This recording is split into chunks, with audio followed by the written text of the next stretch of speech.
Ini jadi menarik. Ini big question. Jadi menurut saya sebenarnya aneh karena dalam Undang-Undang TNI itu jelas lembaga kementerian yang bisa diduduki militer aktif di jabatan sipil. Tapi polisi sejak itu bergulir tahun 2002 tidak mencantumkan lembaga yang bisa dimasuki polisi aktif di jabatan sipil. Alasannya apa? Loh kami kan sipil juga. Jangan lupa dalam hukum humaniter, Konvensi Jenewa, polisi itu adalah sipil bersenjata untuk membela diri dan untuk melumpuhkan. Kau tuh bukan sipil seperti PNS biasa, tapi sipil bersenjata. Dengan kata lain, di UU itu sendiri, RU mungkin ya, di undang-undang itu sendiri ada intensi bahwa polisi bisa memasuki seluruh ranah sipil, begitu. Nah makanya sekarang justru paling banyak polisi memasuki ranah hampir semua kementerian dan lembaga yang ada di Indonesia.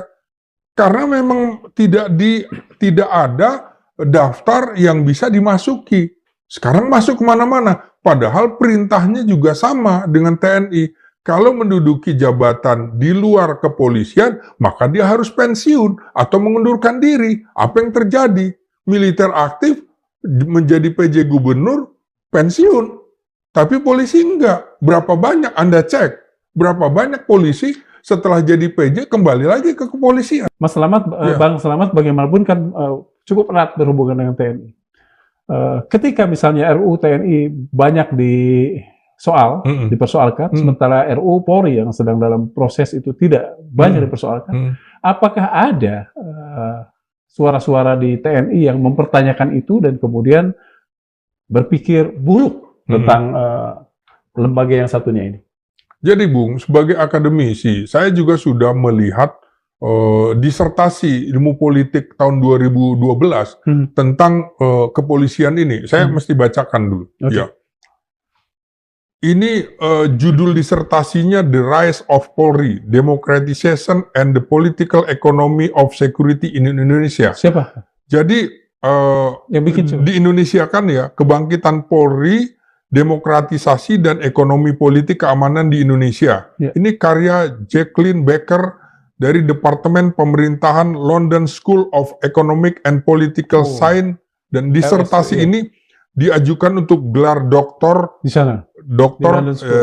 Juni 2012. Si peneliti Jacqueline ini mengatakan bahwa dia menunjukkan bagaimana peran baru Polri di Indonesia yang berwenang dalam bidang keamanan dan penegakan hukum telah membuka peluang bagi polisi untuk memperoleh keuntungan dari ekonomi ini di dalam dua ekonomi kriminal yang penting, yaitu ekonomi hadiah dari pedagang, Tionghoa pribumi, dan ekonomi perjudian ilegal di Jakarta.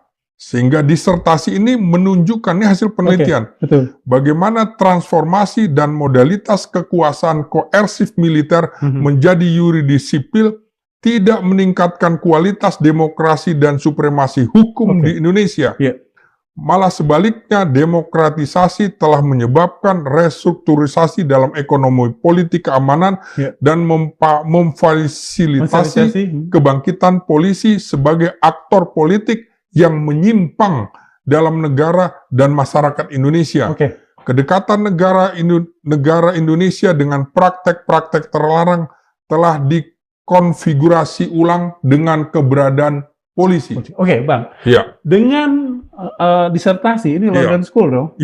Bagaimanapun dia salah satu instansi pendidikan yang terkemuka di dunia. Di London School ada orang yang mendapatkan doktor dari hasil penelitiannya di sini. Apakah itu artinya sebetulnya RUU Polisi itu harus lebih ditujukan pada persoalan-persoalan ini? Persis. Justru kalau tidak diawasi, polisi akan merambah ke semuanya. Karena tidak diawasi, negara Kesatuan Republik Indonesia dalam ledekan semuanya menjadi negara kepolisian Republik Indonesia. Ini berbahaya sekali, bahkan mengingatkan kita pada polisi rahasia Jepang pada saat masuk ke Indonesia, Kempetai. Juga polisi rahasia Uni Soviet, era komunis, itu berbahaya sekali daripada militer sekalipun. Karena itu, ini harus dikontrol, harus diawasi. Karena polisi masuk ke lingkaran-lingkaran ekonomi ilegal. Oke. RUU dan bahkan meskipun sudah jadi UU, Undang-Undang TNI, itu penolakannya masih sangat kuat. Iya. Ya. Apakah ya masyarakat kan merasakan ya, bukan lagi satu hari satu mem misalnya, satu hari bisa berapa mem tuh soal polisi. Ya. Apakah ketika nanti undang-undang ini bergulir di DPR dan akan direspon lebih ngeri lagi misalnya oleh publik? Ini prediksi. Ya, saya kira bukan soal ngeri atau enggak, tapi kritik itu harus kita kemukakan, bukan didiamkan, bukan mendiamkan sehingga ini gol. Kalau menjadi undang-undang, bayangkan, ini undang-undang dari tahun 2002, sekarang sudah 2025, umurnya sudah 23 tahun. Jadi harus kita cermati bagaimana polisi jadi merambah ke semuanya. Misalnya, dia dapat menggunakan segala fasilitas memantau cyber. Padahal cyber itu untuk polisi khusus cybercrime. Karena ada cyber war itu buat militer. Cyber kependudukan bisa untuk Kementerian Dalam Negeri, bisa dengan kedatangan orang asing, bisa imigrasi.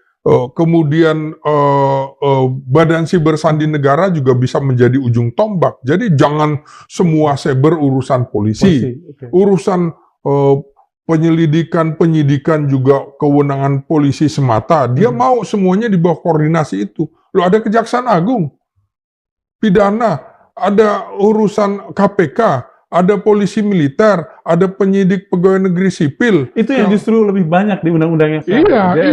Iya. Belum lagi. Artinya urusan yang doktor dari London School of Economic bla bla bla itu kurang banyak diadopsi atau menjadi salah satu acuan untuk perubahan yang lebih dia juga sudah mencontohkan, kan terbukti ada kasus Sambo yang terkait dengan judi, ada kasus Irjen Teddy Minahasa, narkoba segala macam. Jadi sudah dia perkirakan. Jadi bandar-bandar, cukong-cukong, backing-backing itu akan dimasuki oleh polisi. Dia sudah mengingatkan ini. Ini disertasi 2012 sekarang. Oh, akhirnya kan terbukti semua. Ini kan hasil penyelidikan. Dia mengamati itu, loh kok ada kecenderungan seperti ini. Misalnya Badan Intelijen Keamanan Polri, Baintelkam. Itu harus dikunci. Badan Intelijen Keamanan Ketertiban Masyarakat sesuai dengan Undang-Undang Dasar 45 tugasnya adalah Kamtibmas dalam rangka penegakan hukum, bukan keamanan. Salah persepsi pertahanan buat militer, keamanan buat polisi. Keamanan itu luas. Keamanan polisi adalah Kamtibmas. Sejauh yang Abang lihat di RUU kepolisian saat ini. Apakah sudah cukup banyak misalnya memperhatikan, mengacu pada hasil yang sudah dari tahun 12 ini, 2012 ini? Diabaikan, justru dia mengkritik bahwa polisi kita ini setelah militer masuk barak, ini menjadi sebuah kekuatan yang menjadi hantu baru, menjadi momok baru ya. Lebih daripada ABRI masa era Orde Baru. Karena itu harus diawasi. Dia sudah mengingatkan dari 2012. Nah, sekarang terbukti bahwa undang-undangnya akan memperluas kewenangan dan segala macam. Iya, betul. Bang, begini, ini ada hal yang menarik juga ya. Kita kembali kepada yang tadi.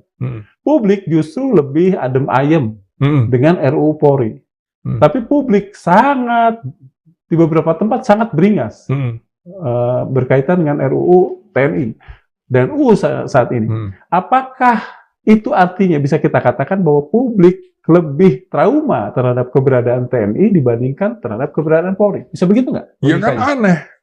Tingkat kepuasan publik terhadap TNI itu termasuk yang tertinggi. Betul. Tapi tingkat kepuasan publik terhadap polisi itu adalah paling rendah di Indonesia. Betul, saat itu. Betul. Jadi ada apa ini kemudian lucu dibalik tingkat kepuasan terhadap TNI tinggi sekarang demo seperti itu. Ada apa? Ada something wrong di situ. Apa yang menurut apa yang Abang tengarai? Ya karena ketidakpahaman segala macam. Dan ini menjadi rival, organisasi ini menjadi rival. Harusnya kan tidak. Kesalahannya adalah tidak equal di dalam ketatanegaraan gitu ya? kita. Di mana misalnya TNI yang terdiri dari 3 angkatan itu administrasi dan keuangannya mengacu berkoordinasi bahwa Kementerian Pertahanan, harusnya Kementerian Pertahanan Keamanan.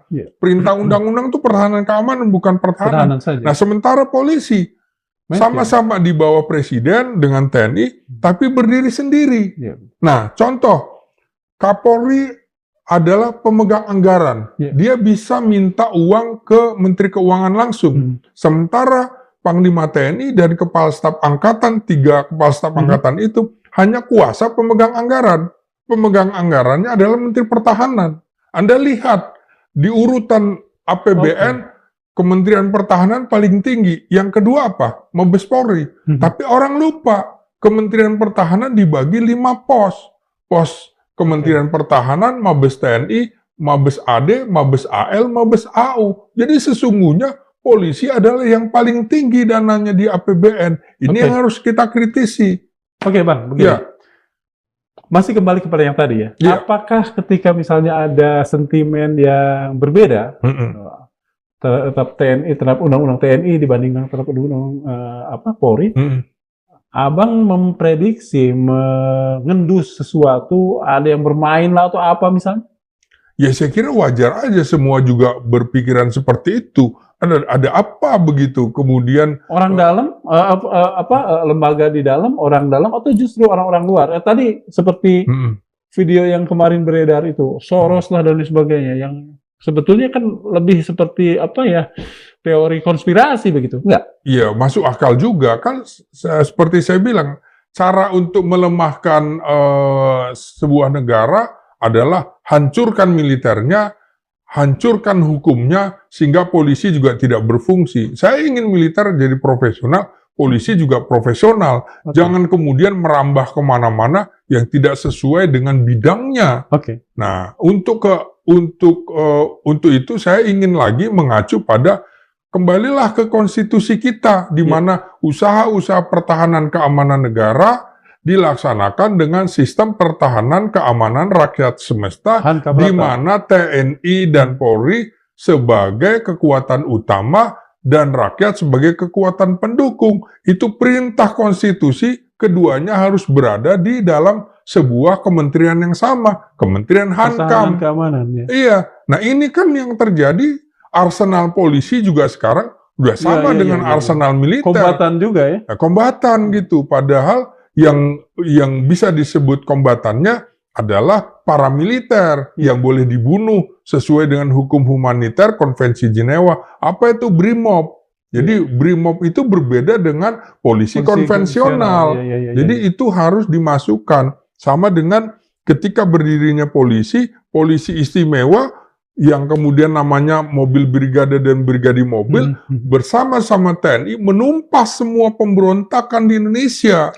Jadi itu harus dikembalikan, TNI dan Polri harus berada dalam satu wadah yang sama, pertahanan keamanan sesuai dengan TAP MPRS nomor 60 era Soekarno itu. Bang, kepada soal yang tadi itu, tidak adanya ekualitas, terutama tadi Abang mencontohkan soal keuangan. Apakah kalau misalnya ketidak-equalen itu, ketidakseimbangan itu masih tetap berlangsung, persoalan ini masih akan tetap menjadi momok di bangsa kita? Bisa dilihat aja kendaraannya Komandan Koramil dengan kendaraannya Kapolsek, kendaraannya Komandan Kodim dengan kendaraannya Kapolres, itu beda sekali, dan lain-lain. Jadi polisi lebih bisa membiayai, TNI enggak. Karena memang nggak ada. Di situ aja sebenarnya sudah ada ketimpangan, kecemburuan secara kesejahteraan.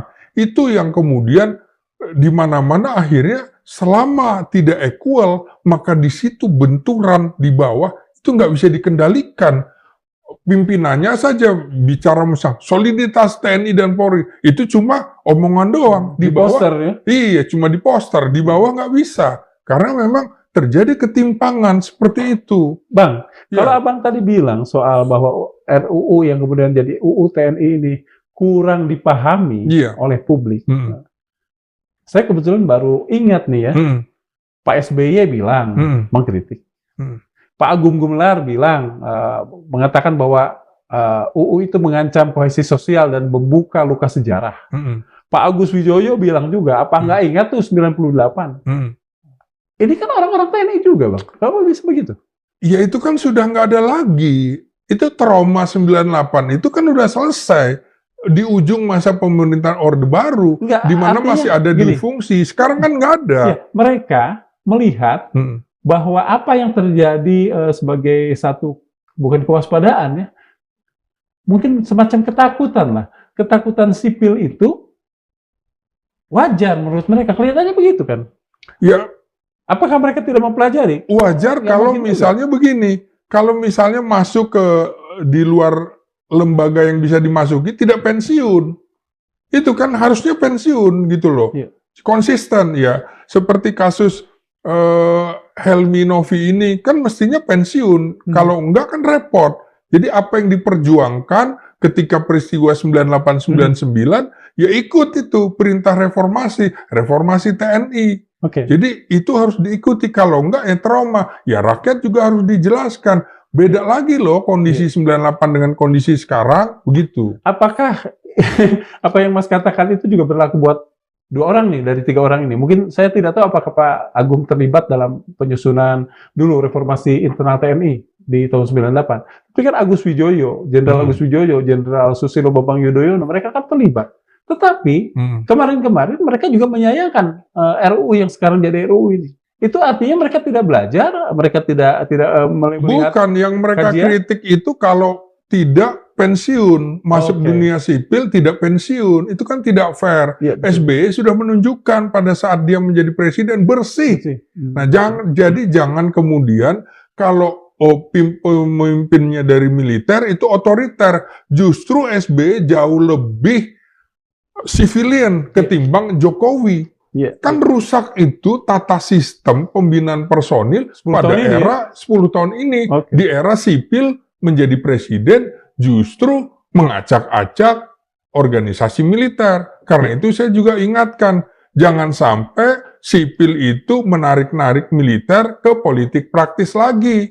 Misalnya menteri-menteri atau yang dari partai politik, dia punya kepentingan. Partai politik itu kan sudah diingatkan oleh Presiden Soekarno bahwa ini salah satu yang menjadi biang kerok instabilitas nasional adalah partai politik maunya banyak tapi nggak mau tertib, tidak mau tertib sipil juga gitu loh, mau menuntut demokrasi di luar tapi di dalamnya fasis di dalam partai politiknya sendiri. Jadi kita nggak bisa menuding militernya juga, tapi sipilnya juga harus kita tuding. Kau jangan tarik-tarik militer ke arena politik praktis. Juga jangan, kan tawaran itu masuk ke jabatan-jabatan eselon 1 dari kementerian-kementerian yang tidak masuk ke situ. Jadi dia menjerumuskan. Makanya militer juga harus paham, kau jangan mau dijerumuskan oleh sipil begitu. Bang, begini Bang. Apakah kepedulian Pak SBY, kepedulian Pak Agus tadi, kemudian sudah terakomodasi dalam UU TNI saat ini? Sudah.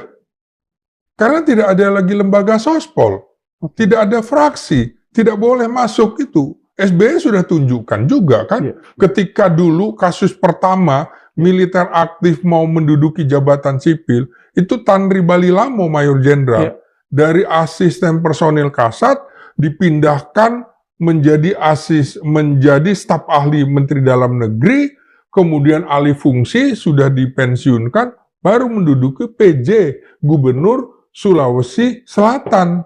Di era itu sudah tertib. Di era Jokowi kok jadi berantakan.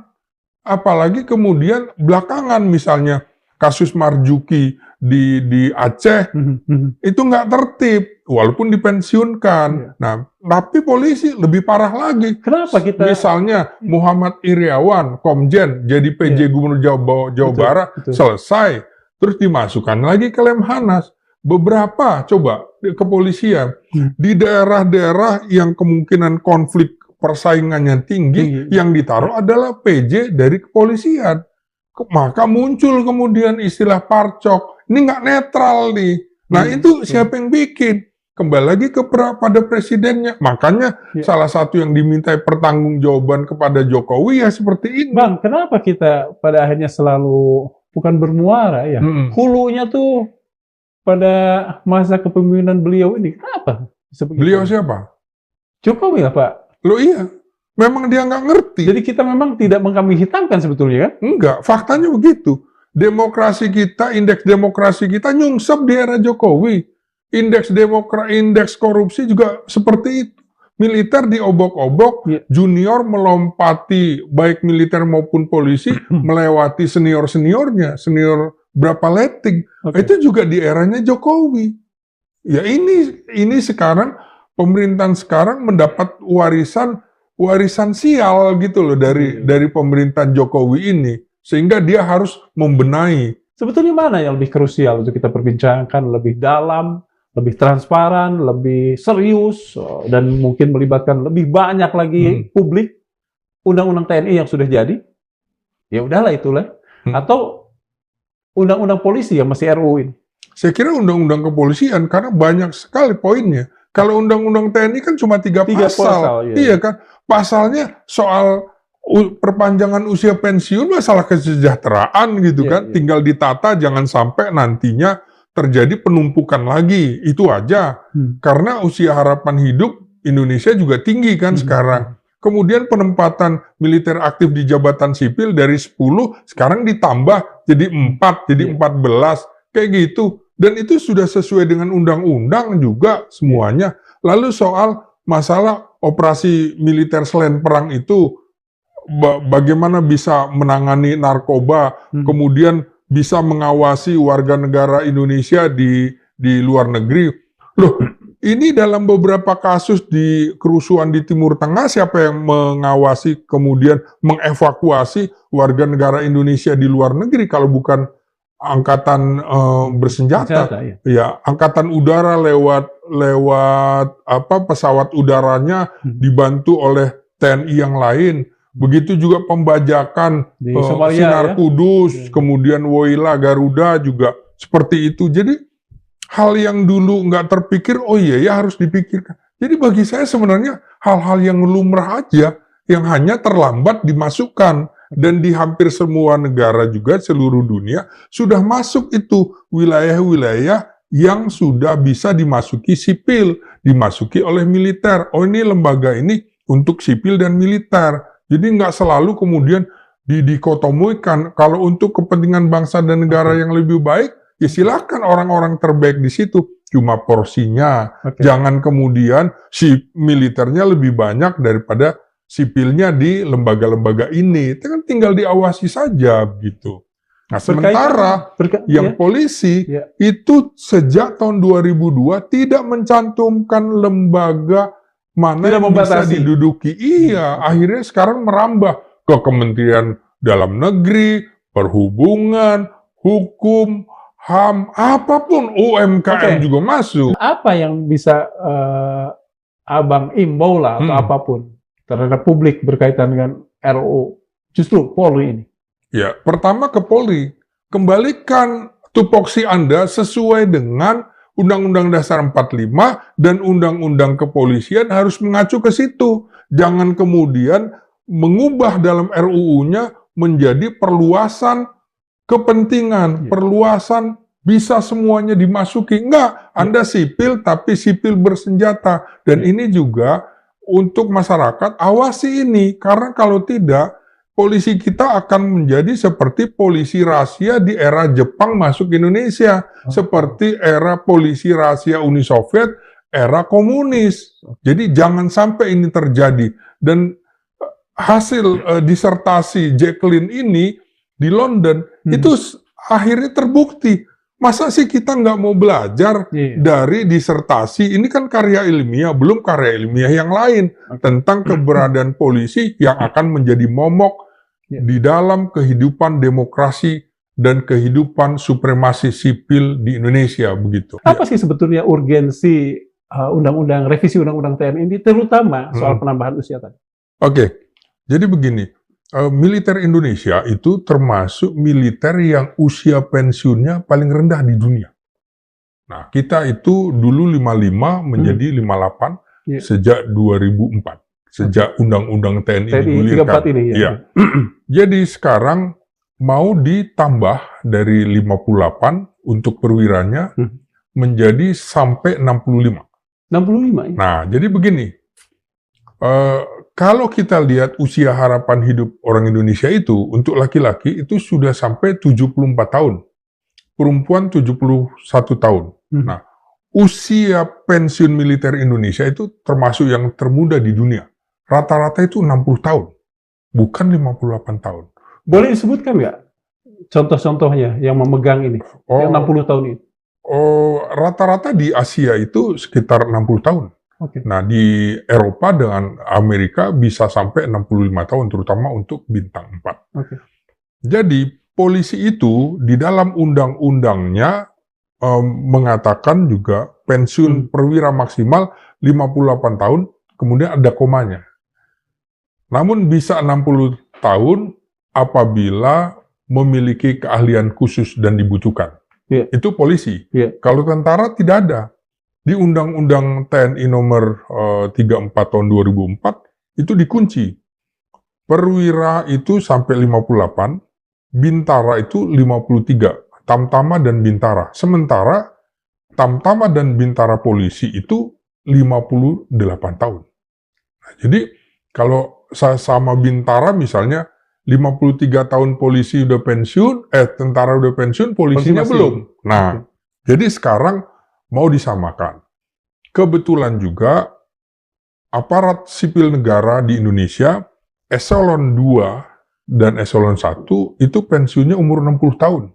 Okay. Jadi kalau mau kebersamaan kelihatannya 60 tahun itu adalah angka moderat. Nah, lalu di dalam undang-undang yang digolkan itu 58 tahun, untuk tamtama, untuk bintara itu paling tinggi 55 tahun, tamtama dan bintara. Jadi sebelumnya 53 naik jadi 55. Okay. Untuk perwira, hingga dari mulai letnan 2 sampai dengan kolonel 58 tahun. Okay. 58 tahun. Lalu untuk brigadir jenderal yang dianggap eselon 2 sama dengan ASN, pensiunnya sampai 60 tahun. Mayor jenderal 61 tahun. Okay. Mayor jenderal atau bintang 2 61 tahun. Kemudian bintang 3 itu ya berikutnya jadi 62 tahun ya. Okay. Nah, selanjutnya bintang 4 itu 63 tahun dan bisa diperpanjang 2 kali. Perpanjangan setiap setahun sekali. Jadi bisa sampai 65 tahun. Ini sama dengan di Amerika. Bagi saya itu masuk akal. Tidak ada masalah.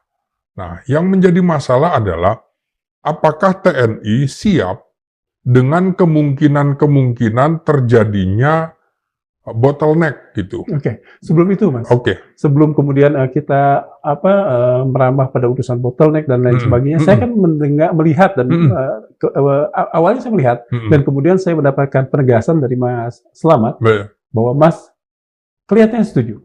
Iya. Apakah kemudian tidak ada persoalan lain yang harus kita pikirkan? Dalam ilmu gerontologi, ilmu tentang ketuaan. Iya, iya. Usia ini adalah usia tua dengan segala persoalannya. Penyakit sudah mulai datang dan sebagainya. Apakah itu tidak akan membuat militer kita menjadi sebuah gerontokrasi yang diisi oleh orang tua gitu ya? Maaf, untung kalau sudah pikun. Kalau pikun? Iya. Kalau perwira tinggi itu kan yang dibutuhkan adalah otaknya. Bukan fisiknya lagi. Yeah. Jadi kalau fisik itu mungkin dari mulai kolonel ke bawah ya, karena itu dia masih memimpin, kolonel itu memimpin sebagai komandan brigade, menjadi komandan resimen, itu yang melatih 3 itu. Nah itu untuk di pasukan. Kalau di jenderal itu tentu saja paling tinggi adalah panglima divisi, yang memegang pasukan itu panglima divisi, itu bintang 2. Nah, kalau panglima Kostrat bintang 3, nah itu juga tentu saja harus diperhatikan orang yang betul-betul fisiknya kuat, masih segar. Ada persoalan lagi. Nah, sekarang ini akan ada percepatan kenaikan pangkat untuk sampai brigadir jenderal.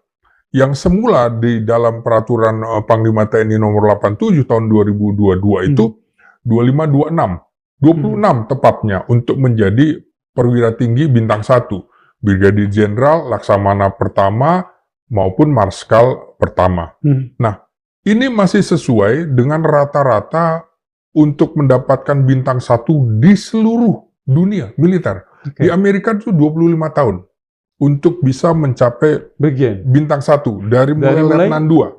Letnan 2, dilantik Letnan 2. Jadi itu yang dirasa paling pas. Tapi di Indonesia sekarang itu mau dimajukan menjadi 22 tahun. Jadi dikurangi 3 tahun. Dikurangi 3 tahun. Dengan alasan supaya ketika memimpin komandan batalion masih sanggup berlari bersama pasukannya. Karena memimpin pertempuran, biasanya memimpin pertempuran itu paling tinggi sesungguhnya Letnan Kolonel, komandan batalion. Nah, tapi tentu saja harus dipertimbangkan, apa iya 22 tahun itu sudah matang menjadi bintang 1? Matang secara strategi mungkin, Mas? Matang secara strategi tentunya. Ya, ini harus diperhatikan, karena 22 tahun itu apa iya kajian akademisnya apa? Itu yang harus dijelaskan oleh Mabes TNI, gitu, oleh Mabes Angkatan, karena urusan pembinaan itu adanya di Mabes Angkatan. Mabes TNI tugasnya adalah pengguna kekuatan. Apakah layak 22 tahun? Kemudian secara psikologinya seperti apa? Karena di dunia itu sudah dihitung di era militer modern, itu 25 tahun itu paling pas untuk bisa menjadi bintang 1. Iya, begitu. Apakah sudah cukup misalnya melibatkan, karena kan ini juga militer, itu tidak berdiri sendiri di negara ini. Persis. Dia ketika dia bergerak, ada juga bagian-bagian lain yang mungkin ikut tersenggol. Apakah ini tidak akan membuat, apakah selain kajian tadi, apakah ini juga sudah dibicarakan secara transparan dengan publik misalnya? Karena kan undang-undang, undang-undang kan harus melibatkan publik juga. Ya, kalau misalnya usia kenaikan pangkat itu, undang-undang itu kan harus ada penerjemahannya, diterjemahkan melalui peraturan. Peraturan Panglima TNI misalnya. Jadi ini soal kepangkatan itu peraturan Panglima TNI. Jadi undang-undang itu tidak serta-merta bisa berlaku seketika, karena harus ada aturan main yang menerjemahkan itu. Jadi peraturan Panglima TNI. Akhirnya, jadi peraturan Panglima TNI tahun 2022 mungkin akan diganti. Kita akan menunggu itu. Yang 22 itu, tahun 22 itu juga mengganti peraturan Panglima TNI nomor 40 tahun 2018. Jadi betul-betul setelah 4 tahun dievaluasi. Ya, saya nggak tahu apakah ini evaluasinya sudah mempertimbangkan psikologi dan segala macam, atau memang kita sedang menghadapi sebuah ancaman perang yang kemungkinan akan datang, sehingga itu diterjemahkan kita sepertinya harus mempersiapkan diri untuk kemungkinan perang, dan komandan batalion adalah orang yang berusia sekitar 35 tahun. Artinya kalau rata-rata lulus akademi militer, Akademi Angkatan Laut, Akademi Angkatan Udara 22 tahun, berarti sekitar 35 tahun, 13-14 tahun sudah bisa mencapai pangkat Letnan Kolonel. Kalaupun ini sudah jadi undang-undang, pada katakan saja pada taraf taktisnya, dia harus melalui apa yang namanya peraturan Panglima TNI. Tapi persoalannya kan begini, Mas. Kalau sudah peraturan, sipil tentu tidak bisa ikut-ikut. Publik tidak bisa ikut-ikut. Nah, yang saya tanyakan adalah mengapa misalnya pada taraf perencanaan undang-undangnya yang masih bisa melibatkan pihak lain selain militer, rasa-rasanya hal itu tidak dilakukan. Seperti main-main, bukan main-main, seperti diam-diam. Bahkan fakta yang ada kemarin, pelaksanaan rapatnya pun bisa dianggap diam-diam pula di hotel gitu, Mas. Bagaimana? Kalau itu tuan rumahnya menurut saya adalah DPR. Karena inisiatif itu dari DPR. Mengapa DPR menawarkan kemudian di hotel, bukan di gedung DPR? Betul. Ya, jadi saya agak malas sebenarnya membahas yang begitu gitu. Itu bunga-bunga. Tapi ini pertanyaan publik bagaimanapun dia. Itu bunga-bunga, bukan substansi. Jadi saya tentu juga mengkritik, seharusnya dilakukan secara transparan, akuntabel, supaya tidak mengandung sakwasangka. Karena apa yang dibahas menurut saya itu sudah beredar sejak 2023. Bagi saya justru kelamaan. Undang-undang ini tahun 2004, tapi baru dibahas setelah 20 tahunan.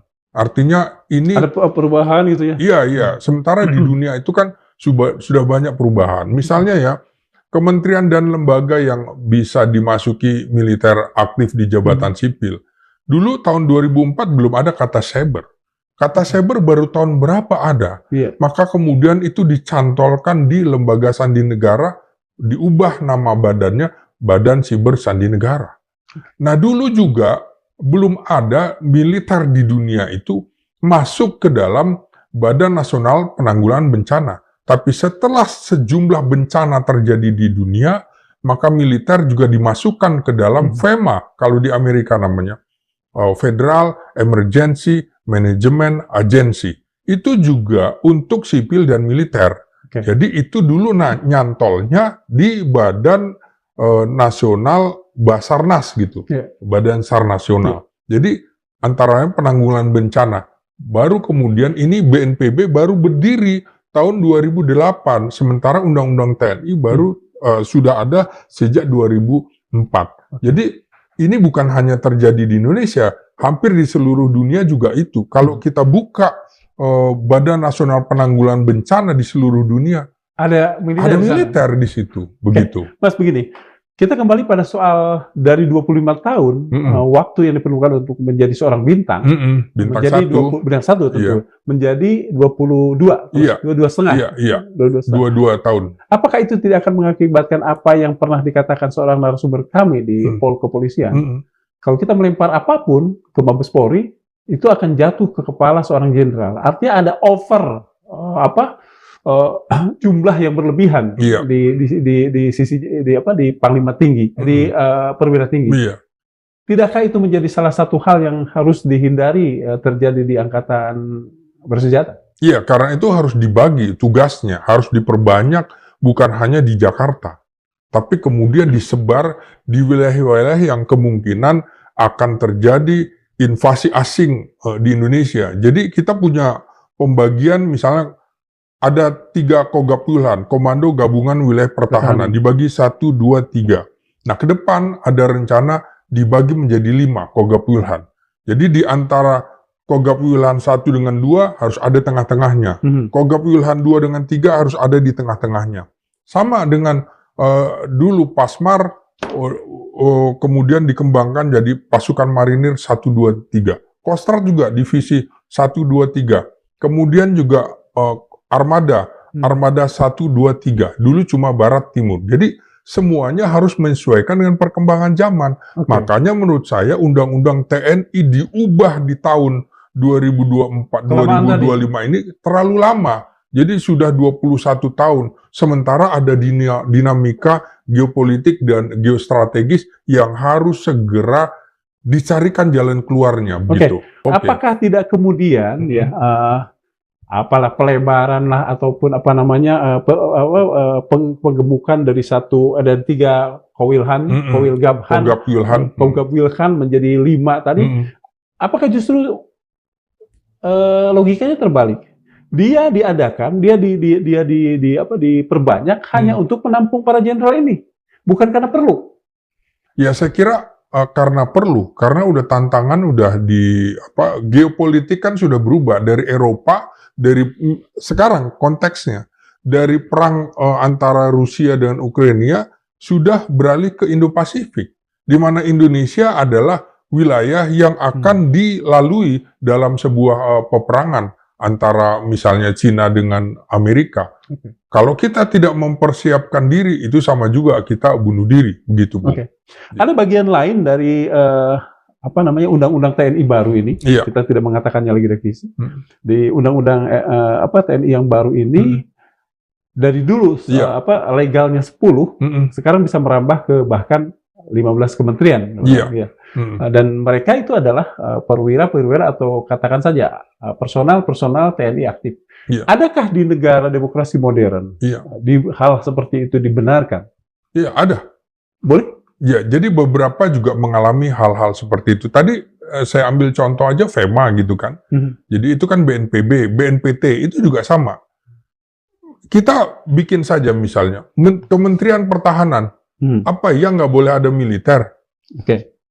Ya harus militer kan? Harus militer kan? Iya. BNPB masuk akal. Iya. Tapi kalau BUMN misalnya? Nah itu yang tidak. Nah persoalannya kan menurut saya begini ya. Ini persoalan tidak bisa berdiri sendiri. Sipil juga itu menarik-narik militer ke lingkungannya. Itu ya. Misalnya ya, DPR kan tidak ada. DPR tidak ada, MPR tidak ada, DPD tidak ada, di kementerian-kementerian tidak ada. Tapi mereka meminta, misalnya, meminta ajudannya dari militer. Bagaimana itu persoalannya? Ya dengan adanya undang-undang yang lebih tegas, tolak kan? Nah, di situ menggunakan yang namanya misalnya atau apa? Nggak bisa juga. Karena di dalam tugas OMSP di dunia itu tugas militer dibagi dua. Militer operasi militer perang dan operasi militer selain perang. Nah, di situ ada tugasnya antara lain objek vital nasional. Iya, OVID. Ya, bukankah kemudian gedung-gedung parlemen itu juga objek vital nasional? Ya, betul. Makanya kemudian ketua DPR meminta ajudan dari militer, ketua MPR, ketua DPD, dan wakil-wakilnya. Itu juga jadi berapa banyak payungnya mereka gunakan OMSP, operasi militer selain perang. Begitu juga kementerian-kementerian lain. Menteri-menteri lebih nyaman mungkin ajudannya dari militer ketimbang dari Satpol PP barangkali seperti itu. Pada sisi itu masuk akal. Iya. Tapi kemudian menempatkan personel militer aktif pada pada posisi-posisi strategis tertentu di beberapa kementerian tertentu yang kalau tidak dicari-cari mungkin agak jauh hubungannya dengan urusan militer. Bagaimana tuh, Mas? Nah, kalau 10 awal itu kan semuanya terkait dengan tugas pertahanan keamanan negara. Mulai dari Kemenko Polkam. Itu nggak mungkin nggak ada militer. Kementerian Pertanian, Pertahanan, betul. Badan Intelijen Negara. Sangat. Kemudian Lemhanas, pasti. Lembaga Ketahanan Nasional. Wantanas, pasti kan. Badan Intelijen Negara. Tambahannya apa? Badan Narkotika Nasional. Masuk akal. Kemudian juga Sekretaris Militer Presiden. Ya. Lalu Mahkamah Agung Kamar Militer. Semuanya kan? Masuk akal kan? Tambahan sekarang, Kejaksaan Agung, Kamar Militer, Pidana Militer. Karena di dalam Kejaksaan Agung, Undang-Undang Kejaksaan Agung, ada namanya pidana militer. Pidana militer digunakan kalau ada kasus koneksitas. Pelakunya misalnya seperti di Lampung atau apa. Pelakunya ada sipil dan militer. Gitu ya, 3 orang polisi. Nah, juga di Serang dan lain-lain. Maka ini dipakai. Maka harus dikunci saja pada jabatannya di Kejaksaan Agung aja. Jangan sampai di Kejaksaan Tinggi, jangan sampai di Kejaksaan Negeri. Jadi cukup Jaksa Agung Pidana Militer di situ. Sama Mahkamah Agung Kamar Militer. Karena ada peradilan militer. Militer di mana-mana diadili secara militer oleh peradilan militer. Tapi jangan sampai ketua Kamar Militer di Mahkamah Agung kemudian menjadi ketua Mahkamah Agung. Jangan, jadi harus ada batasnya. Di kementerian dan lembaga yang dimasuki juga harus dikunci di situ. Contoh yang tambahan adalah Bakamla, Badan Keamanan Laut. Nah, Coast Guard itu di mana-mana juga ada militer, ada sipil, dan ada lembaga itu yang boleh dimasuki sipil maupun militer. Apa yang salah dari situ?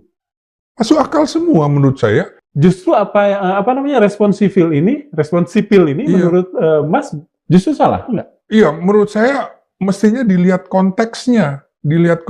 Oh iya, memang hampir di seluruh dunia juga seperti itu. Jadi jangan kemudian membuat dikotomi sipil militer.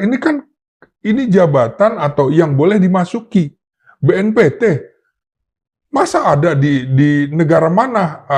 Coba tunjukkan pada saya Badan Nasional Penanggulangan Terorisme di mana tidak ada militernya. Salah satu tugas militer ada memberantas terorisme. Jadi masuk akal. Begitu. Respon dengan melakukan demonstrasi yang sampai kemudian yang kemarin terjadi di Malang sampai ada api di sana bakar-bakaran. itu salah secara pemikiran. Karena cara berpikirnya akan mengembalikan TNI ke dui-fungsi ABRI. Mungkin itu yang terlihat. Itu yang keliru. Mungkin itu justru yang terlihat oleh publik. Oh, jadi persyaratan adanya dui-fungsi ABRI itu setidak-tidaknya satu. Ada lembaga Sospol ABRI. Dulu ada dari Kasospol, Asospol, terus di Mabes, kemudian di Kodam, Korem, sampai ke Kodim. sampai ke ini juga, sampai tingkat bawah. Sospol itu kan sudah tidak ada. Artinya gugur, karena tidak ada lembaga Sospol ABRI. Kedua, tidak ada yang namanya fraksi ABRI. Baik di MPR, DPR RI, DPR Provinsi, DPR Kabupaten, dan Kota. Gugur. Oke. Ketiga, tidak boleh militer aktif menjadi anggota partai politik, harus pensiun. Dulu bisa dinaungi di Golkar. Golkar ada jalur ABRI, birokrasi, dan Golkar. Tidak ada. Tiga ini sudah tidak ada. Jadi menurut saya trauma itu, menurut saya harusnya sudah selesai. Oke, kita dulu punya trauma terhadap Orde Baru misalnya, karena ketakutan terhadap komunisme. Komunis itu dijadikan momok, kemudian rencana berdirinya negara Islam Indonesia momok. Aktivis minta, jangan trauma itu dong. Nah sekarang sama, kita minta juga, aktivis juga, jangan trauma lagi terhadap Orde Baru, karena udah selesai. Jadi harus ada, trauma itu dibatasi. Anda trauma naik kereta api dulu, KRL. Saya bertanya misal, Anda trauma naik KRL tahun berapa? 10 tahun lalu. KRL sekarang tuh beda dengan 10 tahun lalu. Nggak ada lagi kan naik di atas gerbong. Sekarang AC, pedagang nggak ada lagi boleh masuk, yang bawa-bawa barang segala macam. Bawa binatang pun ada di situ, bawa kambing segala macam. Sekarang nggak ada, AC, semuanya segala macam. Artinya trauma naik KRL berhenti dong. Sudah nggak boleh trauma lagi. Anda trauma naik Metro Mini dan Kopaja. Metro Mini dan Kopaja nggak ada lagi sekarang. Jadi Bung Slamet berpikir bahwa respon publik sipil saat ini tak lebih dari kecemburuan sosial. Karena beberapa pos di sipil diambil oleh militer, begitu? Bukan kecemburuan soal, tidak memahami konteks sejarah dan kondisi yang ada sekarang. Sudah terjadi perubahan. Jadi militer tidak lagi masuk di dunia sosial politik. Apa sih dui fungsi? Dui fungsi itu pertama, fungsi Hankam, Pertahanan Keamanan Negara, dan fungsi Sospol. Kalau minta, jangan ada lagi dui fungsi. Tidak boleh. Salah, harusnya tidak boleh fungsi Sospol. Kalau nggak boleh, berarti tidak boleh fungsi Hankam. Iya kan? Kan aneh gitu. Nah, cara menghancurkan sebuah negara, lemahkan militernya. Apa ini kemudian tidak terafiliasi bahwa ada kepentingan? Saya kira orang asing juga, pihak asing berkepentingan. Militer Indonesia lemah, misalnya. Jangan ada komando kewilayahan. Oh, itu pakai konsep Barat. Konsep Barat itu militernya kuat, alutsistanya kuat. Sementara kita, negara dengan penduduk 280 juta jiwa, militernya cuma 400.000. 1%-nya juga enggak. 0,5%-nya juga enggak. 0,25%-nya juga enggak. Terus mau diapain? Maka harus ada si Hankam Rata yang kuat bersama rakyat. Jadi ini memisahkan rakyat dengan militer Indonesia, itu salah. Itu harus dipahami dulu filosofinya. Siapa yang harus kemudian ini? Harus menerangkan itu? Karena begini, mengapa saya harus bertanya itu? Nanti bisa dijawab oleh Bung Slamet. Begini, beberapa hari terakhir itu beredar video yang kemudian agak mendiskreditkan gerakan-gerakan mahasiswa. Katakan saja di sana disebutkan George Soros lah, kemudian disebutkan ada lembaga-lembaga yang didanai George Soros dan sebagainya, yang ujungnya adalah pada kritisisme mereka. Maksud saya, belum apa-apa kan ini sudah ada pembelahan nih. Dan itu saya kira tidak akan mungkin terjadi kalau dari awal tadi Mas katakan, ada sosialisasi yang bagus, yang tidak kemudian seolah-olah diam-diam atau apa. Mas menilai kurang nggak sosialisasi dari pihak justru militer atau DPR atau siapapun yang ya memang kurang. Kan waktunya harusnya sejak dari 2023 komunikasi publiknya buruk. Sosialisasinya buruk. Kenapa tidak transparan, tidak akuntabel? Kenapa sepertinya kucing-kucingan? Kalau dibuka, dijelaskan seperti ini, orang juga bisa paham. Nah, ini kan pertanyaan publik juga. Kenapa seolah kucing-kucingan? Apakah Mas sebagai seorang pengawat militer mengendus ada hal-hal tertentu, misalnya mempertahankan orang-orang lama untuk lama juga memegang satu jabatan? Saya kira nggak seperti itu ya, karena organisasi kan terus bergulir. Dan ini pertanyaan justru kepada DPR. Anda tuan rumah, mengapa tidak, kalau alasannya buka puasa bersama, sahur bersama, toh catering bisa datang ke situ, nggak ada masalah. Terus juga, buat apa sih pakai menampilkan kendaraan taktis gitu ya, rantis, koops TNI. Saya kira nggak perlu lah nakut-nakutin rakyat. Jadi malah buruk seperti itu. Komunikasi publik dilakukan secara baik-baik.